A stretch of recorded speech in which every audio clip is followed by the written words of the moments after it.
কেউ যদি জিজ্ঞেস করে কোন অন্য জাতের মানুষ যে তোমাদের ধর্মের বাবাকে আর ধর্মের মাকে, হিন্দু সনাতন ধর্মের তোমাদের বাবা মাকে, আপনারা বলবেন ঈশ্বর। তা বললে হবে না কিন্তু। কেন বলুন তো? আপনি বাবা মায়ের নাম জানবেন না আর হাজার হাজার খাবার খাবেন, হাজার হাজার জায়গায় ঘুরবেন, বাবা মায়ের নাম।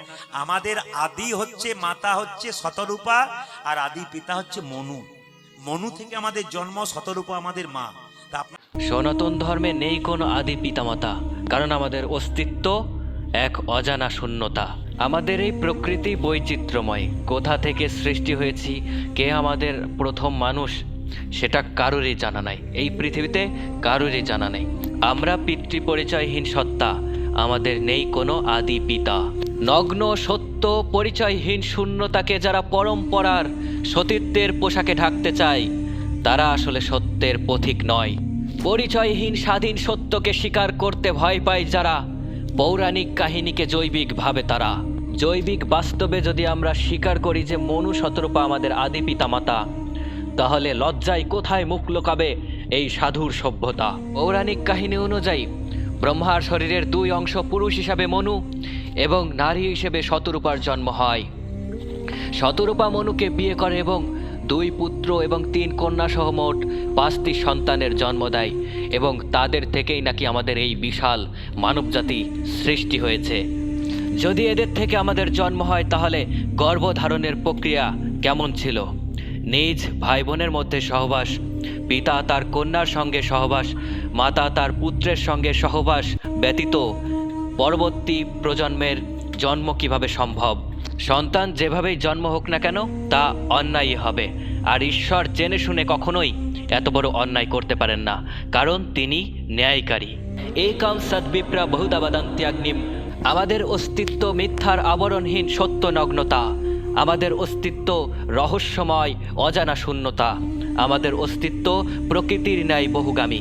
অজানা এই শূন্য উৎসকে বহুগামিতা স্বীকার করা ভালো, কিন্তু তবুও এই আদি পিতামাতাকে স্বীকার করা কখনোই সত্য সংস্কৃতি হতে পারে না।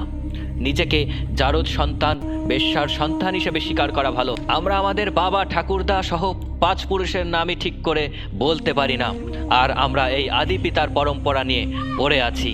সুতরাং এটা কখনোই সত্য সংস্কৃতি হতে পারে না, কারণ এই প্রকৃতি বৈচিত্র্যময়। পৌরাণিক এই কাহিনী কখনোই জৈবিক নয়। এগুলো যদি জৈবিক স্বীকার করা হয়, তাহলে সভ্যতার নামে কত বড় অসভ্যতাকে বৈধতা দেওয়া হচ্ছে ভাবতে পারছেন? কথিত নিকট আত্মীয়দের সঙ্গে যৌনতা চরম অন্যায়, চরম অপসংস্কৃতি। এটা আমাদের শিখিয়েছে এই কথিত সাধুর সভ্যতা। এখন তারাই আবার বৈধতা দিচ্ছে এই কথিত পারিবারিক যৌনতা। আমরা নিত্যদিন যা দেখি সেটার প্রতি আকর্ষণ কম, সেটা আমাদের কাছে স্বাভাবিক। আর যেটা আমাদের থেকে লুকানো হয়, যেটা গোপন করা হয়, সেটার পিছনেই আমরা সবাই ছুটি। না জেনে ভুল করা একটা স্বাভাবিকতা, কিন্তু জেনে শুনে ভুলকে প্রশ্রয় দেওয়া, এটা কেমন মানসিকতা? এগুলো কি সত্য সংস্কৃতি? এগুলো কি সত্যের সন্ধান? এই বিশ্ব প্রকৃতি বৈচিত্র্যময়, এক জাতেরই বহুরূপ, একই মানুষের বহু গঠন, বহু বাতাবরণ। এখন যদি স্বীকার করেও নি এই আদি পিতামাতা, তাহলে কেন এত বৈচিত্র্যময় চারিদিক? কেন সকলের ভাষা আলাদা?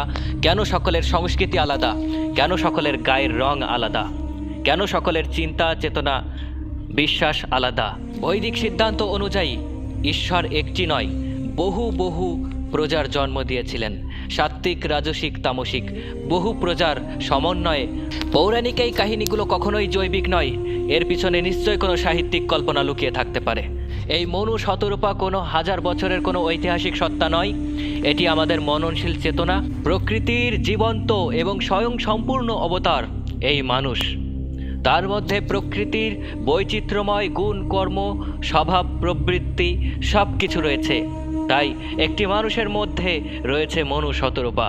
প্রকৃতির কোনো সত্তা মানুষের মতো ভাবতে পারে না, লিখতে পারে না, কর্ম করতে পারে না, আবিষ্কার করতে পারে না। মানুষের মধ্যেই রয়েছে বহুরূপ, মানুষের মধ্যেই রয়েছে মনু, মানুষের মধ্যেই রয়েছে শতরূপা।